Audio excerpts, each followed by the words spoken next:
Puta, ang pretty-pretty niya. Natural. Walang halong kemikal. Hindi, wow. Maria Morena!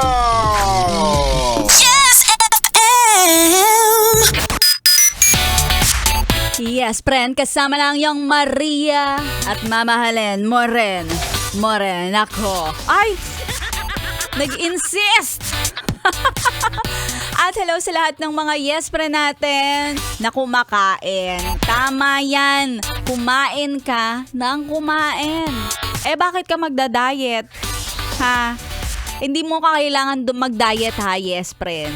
Tandaan mo, hindi mo kailangan mag-diet kung mahal ka ng jowa mo.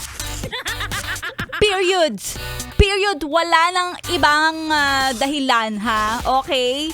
Ang mga diet na yan, bagay lang yan sa mga walang jowa. Pag may jowa na, wala nang pakialamanan ha. Ganun talaga. Yes, friend. Solid ang pagmamahal. Mabigat pag tinimbang. Ha?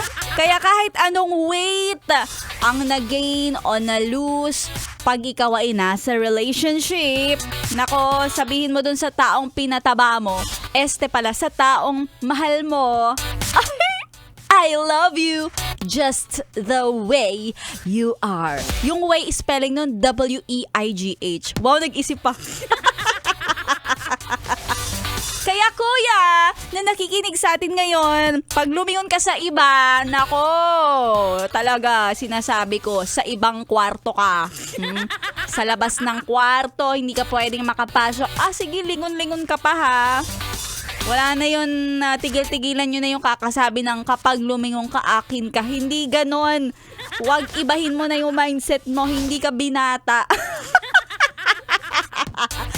Magandang tanghali sa lahat ng mga nakikinig, sa mga yes friend natin. Masarap ang lunchtime. Sana all masarap ang lunchtime. Alam mo kung ano talaga anong tawag dito? Wait lang, nawala ako.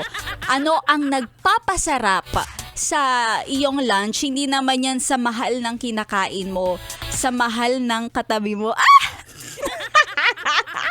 Kung mahal mo yung katabi mo, kung mahal mo yung kasama mo sa pagkain at iyong kasalo, talagang mapaparami ka ng kain. Ay, ang sarap kumain pag ganyan. Oh, 'di ba? Ang sarap ng katabi. Ang sarap ng katabi.